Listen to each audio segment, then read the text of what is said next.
Tiene la palabra ahora sí la diputada Graciela Cousinet. Gracias, señor presidente. Nosotros en la reunión conjunta de 3 comisiones hicimos un dictamen de minoría donde tratamos de incorporar aspectos que considerábamos que la ley no contemplaba. Creemos que esta ley en realidad, tal como se ha presentado en dictamen de mayoría, es claramente una ley hecha a medida de Monsanto y ahora podríamos decir a medida de Bayer. Evidentemente, en el transcurso de estos días, las presiones de estos mismos productores de agrotóxicos y agricultores seguramente se han impuesto sobre algunos legisladores que quieren hacer esta ley aún más permisiva para los productores de agroquímicos y para los sembradores de soja y maíz transgénico. La Argentina es un país que en la última década y media se ha visto peligrosamente sometido a un modelo económico basado en el monopolio de un puñado de grandes empresas transnacionales, entre las que se encuentran fundamentalmente los productores de agroquímicos y los productores de semillas transgénicas. Durante muchos meses, un equipo de especialistas y de técnicos de las universidades nacionales, de SENASA, del Ministerio de Medio Ambiente, elaboró una propuesta con recomendaciones muy estrictas acerca de cómo debían tratarse los envases de productos agrotóxicos. Sin embargo, el gobierno anterior desconoció este proyecto y de la nada, o no sabemos bien de dónde, sin consultas, apareció otro proyecto de ley que se lo quiere hacer pasar como un proyecto de avanzada o como un gran avance con respecto a la lucha contra la contaminación ambiental. Sin embargo, es un retroceso vergonzoso y voy a decir por qué.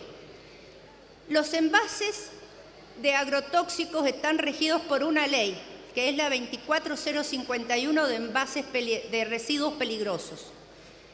Esa ley, que fue sancionada antes de la Constitución del 94, es una ley de adhesión a la cual la mayoría de las provincias lo han hecho y aquellas que no han adherido han elaborado normativas aún más estrictas. O sea que los envases de agrotóxicos en realidad ya están contemplados en una legislación. ¿Que es necesario una legislación específica? Estamos de acuerdo, por supuesto que sí. Pero de ninguna manera estamos de acuerdo con una legislación que lo que hace es sustraer los residuos de agrotóxicos de la ley de residuos peligrosos. Y esto es lo que estamos votando en este momento, porque la ley, el dictamen de mayoría, en ningún momento establece claramente que los agrotóxicos son residuos peligrosos. No se establece en ningún momento. Esto deja a la ciudadanía y a las poblaciones rurales y perirrurales en una orfandad jurídica, porque cuando el juez establece en el barrio Ituzaingó de Córdoba la responsabilidad de los que habían fumigado y contaminado y los que perjudicaron la salud de esa población, lo hizo basándose en la ley 24051 de residuos peligrosos. Cuando nosotros saquemos los envases de residuos peligrosos de la órbita de esta ley, estamos dejando a las poblaciones en una orfandad jurídica.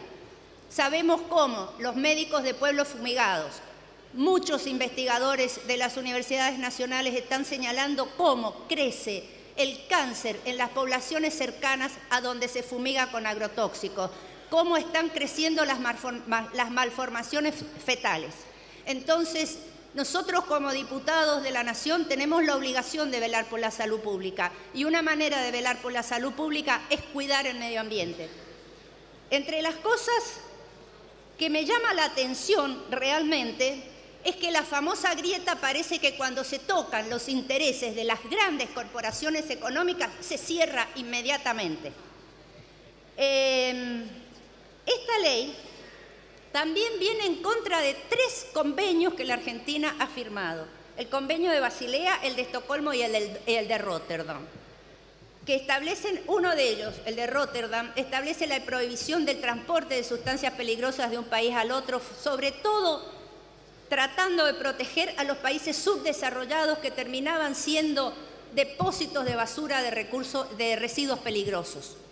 Nosotros estamos haciendo dentro de las fronteras de nuestro país aquello que las convenciones internacionales prohíben a nivel internacional.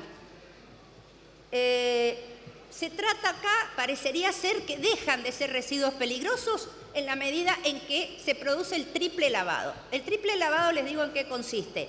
Se llena el bidón con 3/4 partes de agua, se lo sacude y se arroja el agua. Esto hay que hacerlo 3 veces. Hay bidones que son de 20 litros, con lo cual sacudirlos puede ser un poco difícil. Tampoco el triple lavado, les aviso que es una norma IRAM, es decir, privada. El Estado en este caso también está delegando en un organismo privado su necesaria responsabilidad de definir qué es lo que es un residuo peligroso y qué no es. Por otra parte, todos los estudios científicos definen que el triple lavado de ninguna manera elimina todos los residuos peligrosos de un envase de plástico, ni de ningún otro tipo, sino que lo reduce a 1/4. Por lo tanto, lo que el triple lavado permite es una manipulación menos riesgosa, pero una manipulación menos riesgosa de los envases. De ninguna manera transforma a los envases en no peligrosos, como la ley pretende, esta ley que vamos a votar, pretende hacernos creer. Hay 2 aspectos que son absolutamente fundamentales también en cualquier ley que trata de proteger el medio ambiente. Una es la ley el principio de la trazabilidad. Es decir, tenemos que saber nosotros exactamente a dónde está el envase en cada momento de su proceso. Esto de ninguna manera está especificado en la ley es sumamente ambigua, deja a la reglamentación posterior aspectos que son absolutamente fundamentales. Y el otro punto que también es gravísimo es que la responsabilidad extendida del productor, que es un principio que también se acepta internacionalmente y que tiene que ver con que el productor, es decir, el fabricante, tiene la responsabilidad sobre su producto hasta su reutilización, reciclado o destrucción. Esta responsabilidad es una responsabilidad económica. Nadie pretende que Monsanto se encargue de trasladar los residuos vacíos, pero sí Monsanto debería pagar un impuesto para que el Estado se encargue de esa tarea. En esta legislación no está contemplada la responsabilidad extendida, está dicha como un principio prácticamente retórico, porque la responsabilidad extendida es una responsabilidad económica por parte de los fabricantes. Y no solamente de los fabricantes de productos agrotóxicos o de residuos peligrosos, sino que es una responsabilidad de todo fabricante. Es decir, también los fabricantes de envases de plástico deberían ser responsables hasta la disposición final de ese envase. Eso es lo que deberíamos hacer si realmente el Estado fuera un Estado presente y un Estado interventor y controlador de la actividad económica.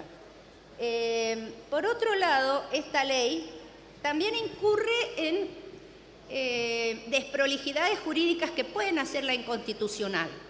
Por ejemplo, no contempla el derecho y la potestad jurisdiccional de las provincias para autorizar o no autorizar el transporte de sustancias peligrosas en su territorio. Otro de los aspectos que nosotros también cuestionamos es este famoso doble comando, es decir, la autoridad de aplicación sería tanto el Ministerio de Agroindustria como el Ministerio de Medio Ambiente. Por supuesto que nosotros estamos a favor de que sea el Ministerio de Medio Ambiente, que es el que realmente tiene interés en controlar y en cuidar el medio ambiente, y no el de agroindustria, cuyo interés es más bien beneficiar a los terratenientes y no a la población. Por eso es que nosotros, sin presentar una ley completamente distinta, incorporamos algunos aspectos. No voy a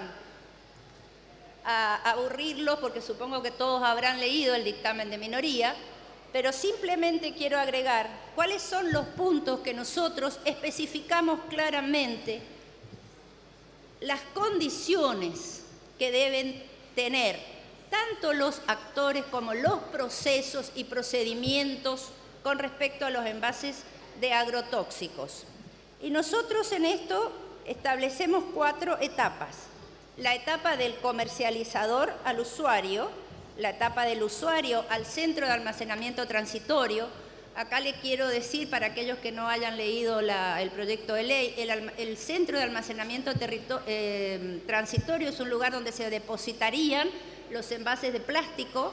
En ningún momento se especifica cómo debe ser, ni siquiera se especifica si tiene que estar techado, no se especifica si puede o no estar al lado de una escuela, si puede o no estar al lado en un centro urbano, no se especifica si puede o no estar al lado de un curso de agua. El otro punto es el del centro de almacenamiento transitorio al operador y finalmente del operador a la industria cuando corresponda. Para cada uno de estos 4 momentos o fases, nosotros hemos elaborado una cantidad de especificaciones que tienen que ver con las obligaciones de cada uno de los actores en cada una de las etapas. Y finalmente, hemos incorporado a la creación de un consejo que sí la ley contempla, un consejo de control, nosotros hemos incorporado la necesidad de que haya organizaciones de usuarios y organizaciones de pobladores afectados por la contaminación por agrotóxicos. Eso son las sugerencias que nosotros hacemos al plenario de la Cámara. Creemos que es importante especificar una ley, tener una ley específica para agrotóxicos, pero realmente y honestamente les digo, prefiero que no haya ley, porque tenemos ya una ley, que es la ley de residuos peligrosos, que solamente habría que aplicarla. Muchas gracias, señor presidente. Muchas gracias.